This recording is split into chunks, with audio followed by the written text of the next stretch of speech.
ஹிஜாபை நீக்கி வாழக்கூடிய பெண்களே, அல்லாஹ் அலங்கரித்த, அல்லாஹ் அழகாக்கிய உங்களுடைய உடலை உங்களுக்கு தகுதியான ஆண்களுக்கு மட்டும் வெளிப்படுத்துவதிலிருந்து விலகி இருக்கக்கூடிய பெண்கள் இந்த செய்தியை கொஞ்சம் சிந்தியுங்கள்.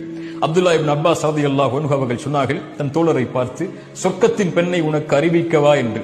அவர்கள் ஒரு பெண் கடந்து சென்றார்கள். சொன்னார்கள், இந்த பெண் அல்லாஹ்வுடைய தூதருடைய சபையில் ஒரு முறை வந்தார்கள். வந்து சொன்னார்கள், யா ரசூலல்லாஹ், எனக்கு நோய் வலிப்பு இருக்கிறது. நோய் வலிப்பு ஏற்பட்டால் என் ஆடைகள் விலகிக் கொள்கிறது மக்களுக்கு முன்னால். எனக்காக அல்லாஹ்விடத்திலே துஆ செய்யுங்கள். அல்லாஹ்வுடைய தூதர் சொன்னார்கள், பெண்ணே, இதற்காக அல்லாஹ்விடத்திலே துஆ செய்கிறேன். அல்லாஹ் அந்த நோயை நீக்கி விடுவான். ஆனால் பொறுமையை கடைபிடித்தால் அல்லாஹ் உனக்கு சொர்க்கத்தை கொடுப்பான், தேர்ந்தெடு. அந்த பெண் சொன்னார்கள், யா ரசூலுல்லாஹ், நான் பொறுமை காக்கிறேன், சொர்க்கம் எனக்கு கிடைக்கட்டும். ஆனால் அல்லாஹ்வுடைய தூதரே, நான் மக்கள் மத்தியில் இருக்கும்போது வலிப்பு நோய் ஏற்பட்டால் என் ஆடை விலகிக் கொள்கிறது, நான் என்ன செய்வது? அதனால் மக்கள் என்னுடைய அங்கங்களை பார்க்கக்கூடிய சூழல் ஏற்படுகிறது. அல்லாஹ்விடத்திலே அதற்காக மட்டும் என் வலிப்பு நோய் ஏற்பட்டாலும் பரவாயில்லை, பொறுமை காக்கிறேன், என் ஆடை விலகிவிடக் கூடாது மக்களுக்கு முன்னால் என்று அல்லாஹ்விடத்திலே துஆ செய்யுங்கள் என்றார்கள். அல்லாஹ்வுடைய தூதர் ஸல்லல்லாஹு அலைஹி வஸல்லம் துஆ செய்தார்கள். சுப்ஹானல்லாஹ், அல்லாஹ்வுடைய தூதர் அந்த பெண்ணை சொர்க்கத்தின் பெண் என்று நபித்தோழர்களுக்கு அறிமுகப்படுத்தினார்கள்.